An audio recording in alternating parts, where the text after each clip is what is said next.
All right, today on a special edition of Musicians Edition, we're going to talk about some of the instruments that you might be using in some upcoming Christmas concerts. These instruments are used in all music, but they're especially common in different Christmas songs and things like that. So we'll go through a few of these.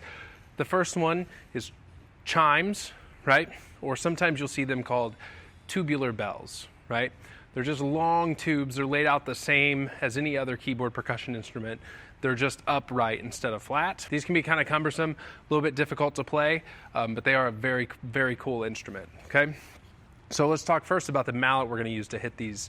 This is just a chime mallet, or what is sometimes referred to as a chime hammer, right? It basically is just a hammer. This is a hard plastic head here. You can see this side has some covering on it. This side does not. We'll talk about that in a second. Most chimes, the chimes I have here are a little bit different, but most chimes have a pedal. When you push the pedal down, it takes the dampers off of the chimes, exactly like a piano would, right? When you push the pedal down, the notes will ring and sustain. When you lift the pedal up, it will touch the chimes and stop any of the ringing that's happening, okay? These chimes work kind of opposite. You push down on this lever to dampen the chimes, right? A lot of chimes will also have a way that you can put the pedal down and then lock it down so you don't have to hold your foot down the whole time. A lot of times there's a little button on the side that if you push the pedal down and then push that little button, it'll keep the chimes open so you don't have to hold the pedal down with your foot. Kind of a handy trick to have sometimes, okay? Now you can see on these chimes, there's a little lip at the top of it, of each one, right? And that little lip is where we're gonna hit the chimes with our mallet, okay? Now on the mallet, like we talked about before, there's a hard side and a soft side. I'm going to start with the hard side, and then I'll show you what the soft side sounds like in a little bit, right? So you just get right up here, squared up to the chimes, and then just strike it gently.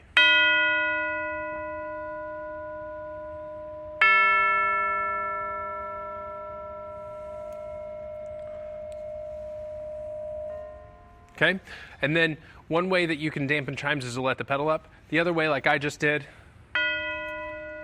is just to grab the chime with your hand, and then that'll stop the vibrations as well. Now I'll show you what the soft side of the chime mallet sounds like.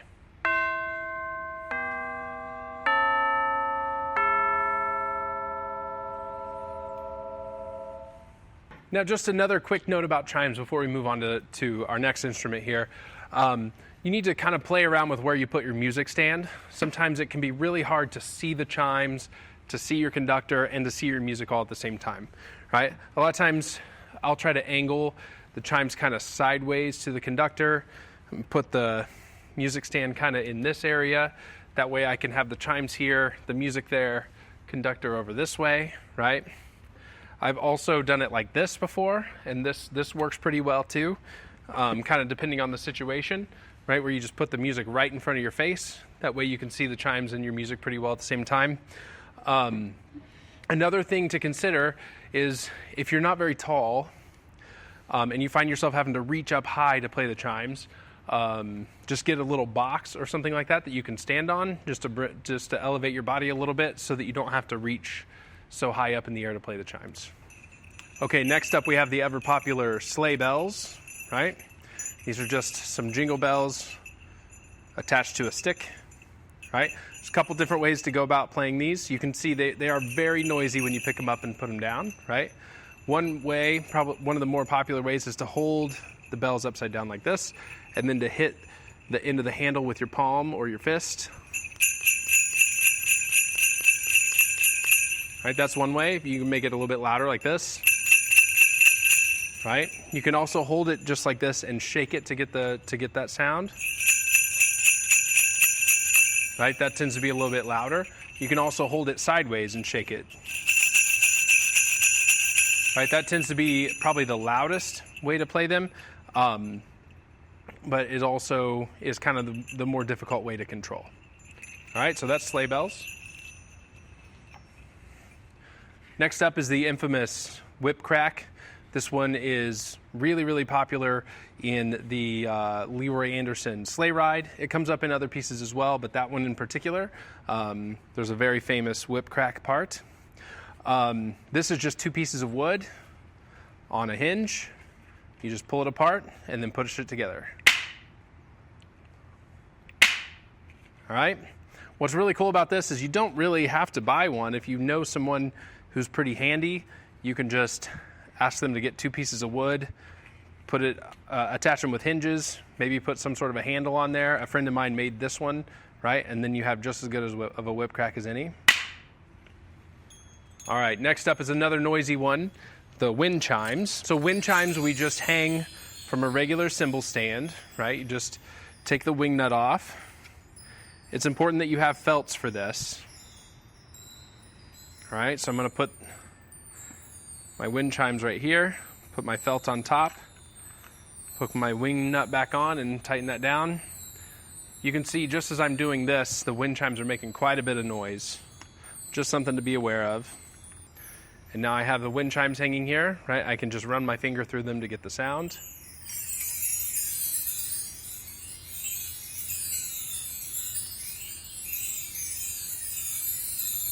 All right, so that's wind chimes. All right, and lastly we have the tempo blocks, right? And these are also included in sleigh ride as kind of the clip-clop sound of a horse. The way that we set these up, this can be a little bit tricky, is you loosen this screw, pop this little hook off, right, and then you go to the same cymbal stand we used before, get this little hook back on, and then just tighten up the screws.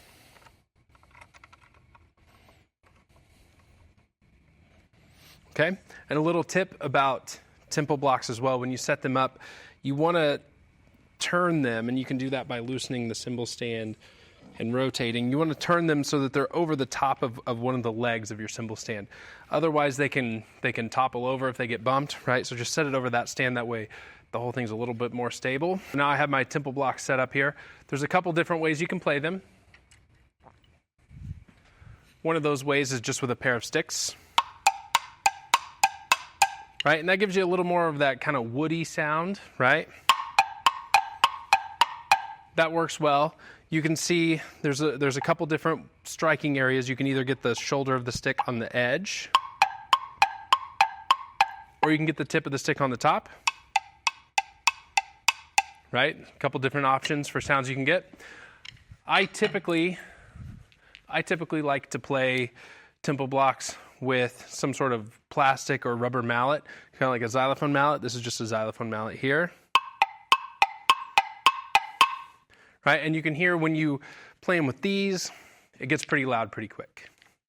All right, so there are a handful of instruments that you may or may not encounter in this Christmas season, but if you play percussion long enough, they're going to pop up. So it's tempo blocks, sleigh bells, the whip crack, wind chimes, and the chimes or tubular bells. Okay, so hopefully you have a chance to play some of those in the coming weeks, and I'll see you next time.